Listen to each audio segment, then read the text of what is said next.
Y ahora nos toca Pitela con algo que ya vendió y es Frankenstein. Ya vendí y es Frankenstein. Otro reciclado. Otro reciclado. Ese sí que es el gran reciclado. Y aparece un reciclado muy divertido en muchos aspectos, porque hace un tiempo hicimos una columna sobre ciencia ficción y dijimos que la madre de las novelas de ciencia ficción es Frankenstein. Total. Y ahora vamos a hablar de los monstruos en la literatura clásica y el terror, y vamos a hablar de Frankenstein. Y entonces uno va a decir, bueno, Flavia, entonces, ¿qué es? ¿Es ciencia ficción o es terror? Es las dos cosas y es mucho más. Tal vez, si tenemos que pensar en una novela total, en el sentido más amplio de la palabra, podríamos decir que es Frankenstein. ¿Por qué? Porque Frankenstein tiene los condimentos de toda la buena literatura. No hay nada que escape al universo de esta novela maravillosa, que por eso cada vez que uno tiene que hablar de algún tópico de la literatura, siempre va a encontrarlo en Frankenstein, ¿no? Claro. Es una novela que de verdad es apasionante y fascinante. Y bueno, y hoy estamos hablando de ella porque mañana Netflix estrena Frankenstein de Guillermo del Toro. Esto es muy importante, es un estreno que ya está en cines, por supuesto, el que se viene hablando mucho, pero bueno, mañana vamos a poder acceder, los que tenemos la plataforma, a verla desde la comodidad de nuestras casas. Y además, Guillermo del Toro, un director avesado en lo que tiene que ver con la construcción de monstruos. Totalmente. ¿No? Totalmente. Así lo que queremos mucho por eso. Sí, a mí, o sea, estoy muy entusiasmado con esta película. ¿Vas mañana? No, la quiero ver en plataforma. Pues ya mañana va a estar en plataforma. La quiero ver ya, mañana en plataforma. Claro, perdón. como que me parece un planazo el sábado, por ejemplo, ver. Sentarte o el domingo a la noche, full antidomingo, sentarme a ver Frankenstein. ¿Vas a traer Frankenstein como antilunes? Sí. Ah, está muy bien. Se estrena, creo, me estoy llevando por mi hija Stranger Things, última temporada. Sí, también. Así que creo ¿Cuándo se estrena eso? Este fin de semana. Sí. Bien. Estamos un fin de semana full. Qué lindo fin de semana. Hermoso. ¿Cómo estamos, Y aparte ya reservamos los antilunes. Sí, total. Porchela y Bayol, a la fila. Exacto. Bueno, hay críticas a favor y críticas que cuestionan un poco al monstruo. Eso es lo primero que tenemos que empezar a decir. La estética de Del Toro es incuestionable, va a estar increíble, toda la tecnología puesta a una nueva versión de Frankenstein que tiene históricamente en el cine, desde 1910 en adelante, muchas versiones. Claro. La novia de Frankenstein, el joven Frankenstein, sí. el Frankenstein de Kenneth Branagh, ¿no? con De Niro, que fue maravilloso. Hay un Frankenstein que a mí me gusta muchísimo, que es de Danny Boyle, el director de Trainspotting, entre otras cosas, un gran director de cine que hizo una versión en el 2011 en el Teatro Nacional de Londres, que fue realmente increíble, con Benedict Cumberbatch y Johnny Lee Miller. ¿Qué hizo este hombre en esta apuesta?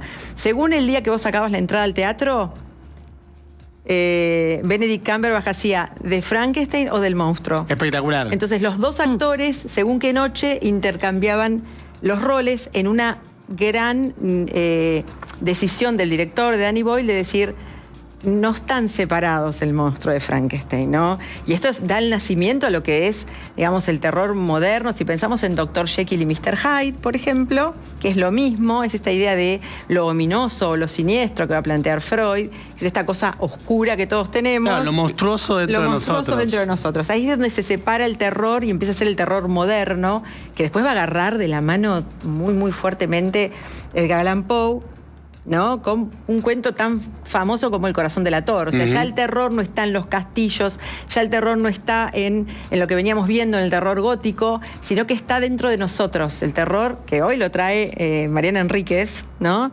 Es nosotros somos el terror. Claro. Está dentro de nuestra cabeza el terror, es la locura, es la soledad, es la separación. Bueno, toda esta cosa moderna del siglo XX la inaugura Mary Shelley con una novela que tiene en sí misma la historia de Mary Shelley. Bueno, ahí estamos viendo una tapa de una versión que recomiendo y mucho, traducción de Virginia Higa con anotaciones de Esther Cross. ¿Por qué recomiendo esta versión? Porque Esther Cross escribió un libro que también les recomiendo mucho, que se llama La mujer que escribió Frankenstein. ¿Qué hace Esther Cross en este libro? Que no es una biografía, como uno puede entender, de Mary Shelley, sino una historia de la época en la que Mary Shelley escribe Frankenstein. Para entender la belleza de Frankenstein hay que irse al origen, y es un fin de semana en una villa en Ginebra, se llamaba la Villa Diodati, un grupo de escritores reunidos allí, medio encerrados porque había habido una erupción de un volcán en el sur de Italia que había llenado de ceniza el aire.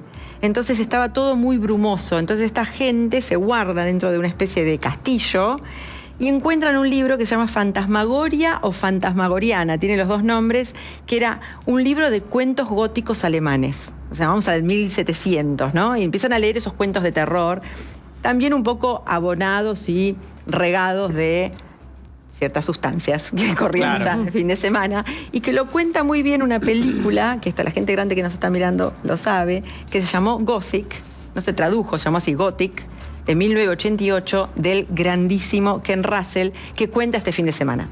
Qué lindo fin de semana. Mary Shelley con su marido, Percy B. Shelley, que es un poeta famosísimo romántico inglés, con un amigo de ellos, tal vez el poeta romántico por excelencia, Lord Byron, que estaba allí con su hermana y con su psiquiatra, que se llamaba Polidori. Síganme porque es hermoso. Empiezan a leer estos cuentos. Entonces Byron dice, todos nosotros vamos a escribir un cuento de terror. Ok, dicen todos. Mary Shelley, 17 años. 17 años. Perfecto. Ese dato es tremendo, yo no me acordaba de eso. Es hermoso. O sea, ¿escribió Frankenstein a los 17 años? Sí. Qué frustrante también, ¿no? Muy frustrante. No Por eso yo digo que la historia de Mary Shelley y la creación del Frankenstein en sí misma es una novela maravillosa. Ella se pone a pensar esa noche, ¿por qué? Porque ella tenía sueños muy recurrentes de niños muertos. De hecho, 3 de sus 4 hijitos mueren a temprana edad. O sea, tiene una vida muy dura Mary Shelley. Y empieza a escribir Frankenstein porque ella se imagina un cuerpo que revive con electricidad y que es monstruoso. Esa misma noche, ese mismo fin de semana, Polidori va a escribir un cuento que se llama El vampiro, que inaugura al vampiro literario. O sea, es la primera vez que alguien escribe un cuento en el que un vampiro, tal como lo conocemos, aparece en un cuento, que después va a ser tomado por Bram Stoker para escribir Drácula. O sea, que de ese fin de semana salen 2 grandes vertientes de la literatura muy bueno para toda la vida. Y pasan cosas muy extrañas. No, pero aparte, o sea, ¿qué personajes hay más centrales en el universo del terror que Drácula y Frankenstein? Y la idea de lo monstruoso. O sea, está todo ahí. Está todo ahí. ¿Qué tomaron? Láudano. Buena pregunta. ¿Cómo pega el láudano? Láudano, opio. Era todo lo que se tomaba en esa época. Bueno, era un mix. Un ayudín. Era un mix, bien regada, el fin de semana estaba bien regada. Pero ojo que remite a la vieja idea de que, ojo que el ayudín no genera la genialidad. No estamos promoviendo tiene nada. Que haber algo, tiene que haber algo. Puede ser que sí, pero digo, tiene que haber un precursor. Tiene que haber una base un precursor que potencie. Si no hay nada, que lo active. No hay nada. Mary Shelley era una mujer muy particular. Y ahí nos vamos un poquito más atrás. Su mamá, Mary Wollstonecraft, ella, de hecho, toma el nombre de su madre, se llama Mary Wollstonecraft Shelley. Era una mujer muy adelantada para su época. Había escrito un ensayo muy conocido sobre la vindicación de los derechos de la mujer. Madre soltera. Recontra adelantada. Recontra adelantada. El papá de Mary Shelley, Goldwyn, un anarquista, un tipo muy leído. En su casa era editor, pasaba mucho de lo que pasaba en el ambiente, digamos, literario y filosófico de la época, pasaba por la casa de Mary Shelley. Y lo que tiene ella es que cuando ella nace, su madre, a los 9 días muere por complicaciones del parto. Con lo cual ella crece con una sombra muy grande, que es la sombra de su madre, que era una gran mujer, una gran feminista, una mujer muy libre, y un padre que, frente a esa imagen tan grande de la mamá, se vuelve bastante conservador con sus hijas, diciendo, bueno, no todo el mundo puede ser Mary Wollstonecraft, bánquense. Ella se enamora a los 16 años de Percy Shelley, que estaba casado, que su mujer estaba esperando un hijo, y se escapan. O sea, toda su vida es maravillosamente compleja, y eso lleva a que pueda escribir una novela del tamaño de Frankenstein. ¿Y están mucho tiempo juntos ellos después? No están mucho tiempo juntos porque él muere por una especie de epidemia que hay en Italia. Ella no puede ir al velorio. La historia es toda monstruosa. Ella no puede ir al velorio porque las mujeres no iban a los velorios. Un amigo logra arrancar lo que creen que es en la pira funeraria el corazón de Percy Shelley y se lo lleva a ella, que lo tiene guardado como una reliquia toda su vida y está enterrada supuestamente con el corazón de Percy Shelley. Cuenta la leyenda que la primera vez que ellos hacen el amor es sobre la tumba de Mary Wollstonecraft. O sea, ella va al cementerio y tiene su primer encuentro amoroso con quien va a ser su marido sobre la tumba de su madre. Claro, Byron le debería haber prestado al psiquiatra también esa. Polidori estaba muy loco como para poder ¿no? claro. Atender a nadie. Claro, ok. Estaban todos muy locos. Estamos hablando de personas que eran, por ejemplo, muy radicales. Mary Shelley y su marido no consumían azúcar. ¿Por qué? Porque estaban en contra de la esclavitud y en contra de las colonias. Entonces, como el azúcar venía de Estados Unidos y venía desde las plantaciones, ellos no consumían azúcar. Muy politizado, diría Mirta. Muy politizados. Y muy lectora. Mary Shelley era una gran lectora. Entonces, ¿qué pasaba en esa época? En esa época pasaba... ¿De qué año estamos hablando? 1818, ella publica Frankenstein. Se publica por primera vez en 1818. Ella estaba leyendo mucho sobre todo lo que pasaba a nivel científico y no solamente ella. El mundo, en los diarios, había estado tiempo atrás lo que llamó el galvanismo. Luigi Galvani, un científico italiano, que tiene esta teoría de que se le puede imprimir electricidad a los seres muertos y revivirlos porque el cuerpo tiene electricidad. Y se empiezan a hacer un montón de experimentos con respecto a los cuerpos muertos. Hasta muy poco antes vos podías practicar, no podías abrir los cuerpos. O sea, la medicina era más intuitiva, no se podía abrir un cuerpo, excepto los cuerpos de los presos que morían en las cárceles. Mary Shelley manda a Frankenstein, al doctor Frankenstein, a estudiar a una universidad que se llama Ingolstadt, ¿no? Él se va, el doctor Frankenstein, la novela sabemos de qué se trata, es un chico muy joven, muere su madre, él no soporta esta idea, se va a estudiar medicina a esta universidad en Bavaria. Que es ella, ¿no? En realidad. Claro, exacto, se piensa mucho que es ella. Y él va a practicar el galvanismo, que ya se había dejado de practicar. Mucho de lo que se dice de Frankenstein es que es una gran denuncia del romanticismo a la iluminación, digamos, a la era de la razón. ¿Por qué? Porque ellos ven, y por eso también tiene esta pata de ciencia ficción, que en los avances científicos se está dejando de lado la humanidad, el alma, ¿no? Pero ¿por qué ella lo manda a Ingolstadt? Fíjense lo informada que estaba. Esa es una universidad que existía de verdad, que había sido cerrada hacía muy pocos años, en la que se practicaba medicina moderna y que la Iglesia la deja de financiar precisamente porque los estudios médicos estaban yendo mucho más allá de lo que la Iglesia permitía. Y es una universidad en donde surge el grupo de los Illuminati. ¿No? Que los Illuminati eran anticlericales, que creían en la razón, que creían en la ciencia. Entonces, hasta ese detalle de Mary Shelley cuenta. No lo manda a estudiar a Londres. No lo manda a estudiar a Edimburgo, que era una gran universidad donde se practicaba la medicina y donde están las historias más fascinantes sobre la venta de cuerpos. Ustedes saben que en la época en la que se empieza en la que no se permite trabajar con los cuerpos y era todo muy intuitivo, los médicos querían investigar igual. Entonces, ¿qué hacían? Le pagaban a gente para que fuera a sacar cuerpos, que es lo que hace el doctor Frankenstein, recién enterrados. Entonces yo, médico, te pagaba. Vos ibas, me entregabas un cuerpo recién enterrado y yo, clandestinamente, investigaba sobre el cuerpo. Excelente. Hay historias, sobre todo en Edimburgo, que es una ciudad, en una universidad donde la medicina se practicaba de muchos años, sobre 2 sepultureros. Es re linda la historia. No sé si es cierto, no importa, escúchenla porque es fantástica. Eso no importa, si es cierto. No importa, se las voy a contar muy bien. Todas las noches estos sepultureros traían cuerpos.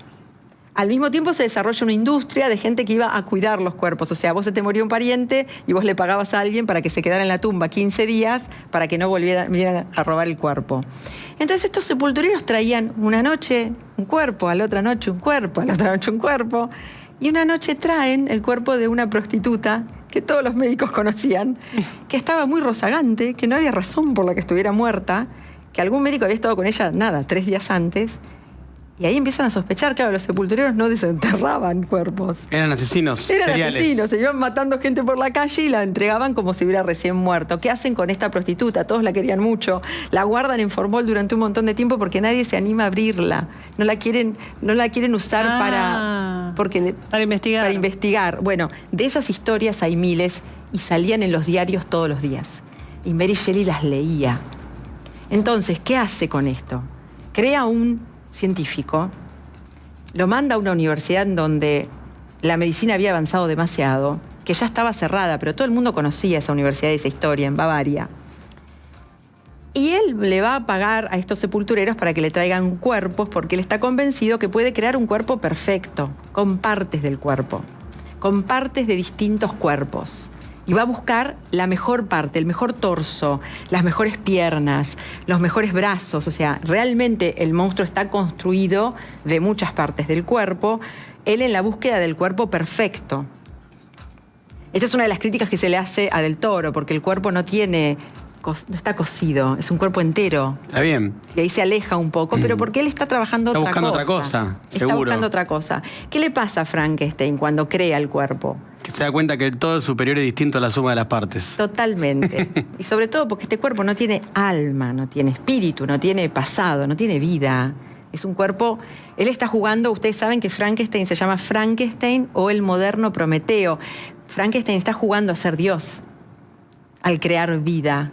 Esa es la crítica que vos decís que también está como a la revolución científica que se estaba dando en ese momento. ¿Hasta dónde vamos a llegar? ¿Hasta dónde vamos a llegar? Claro. Hay mucha crítica. Bueno, ¿hasta dónde vamos a llegar? ¿Vamos a revivir los cuerpos muertos? Bueno, nosotros ahora llegamos al trasplante. El trasplante es una forma de la monstruosidad del avance. Es una belleza, ¿no? Todos podemos sobrevivir un montón gracias a alguien que dona un órgano. Pero en ese momento... lo ético estaba puesto en cuestión. ¿Hasta dónde vamos a llegar? Entonces, bueno, hay una discusión bioética respecto de la creación de órganos. No el trasplante, la creación de órganos humanos. Ni hablar de la clonación. Bueno, sí. Porque bueno, todo esto es Frankenstein. Frankenstein plantea todos esos puntos. Frankenstein es mucho más que la creación de un cuerpo. Porque una de las cosas que le pasa al doctor es que niega su creación. Y este es el punto más fuerte de la puesta de Del Toro. El problema del monstruo es su padre. Es que no tiene nombre, es que lo abandonan. Y entonces la novela también se convierte en una novela acerca de la paternidad, de la maternidad, del vínculo. Por eso digo que cuando tocamos 1000 temas podemos hablar de Frankenstein. En la forma en la que tenemos de pensar esta novela, desde la ciencia ficción, desde el terror, desde lo filosófico, desde lo científico. Es una novela que siempre intenta dar cuenta, y por eso nos sigue interpelando muchísimo tiempo después. Es una novela que cuando nace es muy, muy particular lo que pasa, porque Mary Shelley no pone su nombre. ¿Por qué? Porque era mujer. Ah, claro. Entonces el marido escribe un prólogo. Porque aparte los editores no te lo aceptaban, pero además tampoco la gente no compraba, ¿no? Exacto. Libros de mujeres. Entonces iba anónimo. Y el marido escribe un prólogo y todo el mundo asume que la novela es del marido. Entonces, típico. Es un éxito rotundo. ¿Por qué? Porque es el teatro, digamos, se convierte en el teatro del circense. Entonces, ¿qué pasa? Muy poco tiempo después, es una novela muy exitosa, se hacen obras de teatro, puestas muy bizarras. Y entonces Mary Shelley se da cuenta que lo había hecho muy crudo. Entonces lo vuelve a escribir. Y hace otra edición y ahí ya la firma. Y después la vuelve a escribir. Entonces el mismo texto es como si fuera un monstruo que está creado y recreado varias veces y tiene tantas aristas como las que podamos querer ver. Y uno se pregunta por qué hoy, tantos años después, seguimos necesitando recrear Frankenstein. ¿Y qué leemos cada uno de nosotros cuando leemos la historia del monstruo, ¿no? Cuando arranca esta novela es maravillosa porque hay un capitán de un barco que está varado en el Ártico porque llegaron a un lugar donde hay unos icebergs, no pueden avanzar, y los marineros le están diciendo, no podemos más, o sea, tenemos que volver, la naturaleza nos ganó. Claro. Y se amotinan. Y el capitán está empecinado en llegar al Polo Norte. Entonces no escucha a los marineros, que tienen una sabiduría con respecto a la naturaleza muy grande, y entonces esta idea de la razón y el corazón, de la razón y la intuición, está todo el tiempo puesta en cuestión, y mientras está ahí varado, ve pasar al doctor Frankenstein corriendo por un iceberg que está yendo a buscar a este monstruo. Y entonces la novela está terciarizada por alguien que tiene una conversación con este capitán y con este médico, en el que le va contando el médico cómo llegó a construir este monstruo y en qué se convirtió. Y hay una parte de la obra en la que el monstruo, que aprende a hablar y que lee filosofía y que cuestiona el mundo, es hermosa, léanla si no la leyeron, es tal vez una de las cosas más bellas que puedan leer en sus vidas, le pide a Frankenstein que le construya una mujer. Entonces le dice, vos construíme una mujer, así como me hiciste a mí. Y yo me voy, le dice, al Polo Norte o a Sudamérica. Fíjense los dos extremos que elige Mary Shelley. Y también pienso que tiene que ver, y mucho de lo que estás contando, que imagino el impacto que habrá causado en su momento, que todavía el encantamiento del mundo estaba por todos lados. Exacto. Porque era el periodo de gestación de la ciencia. Mundo moderno. ¿No? Digamos, todavía no.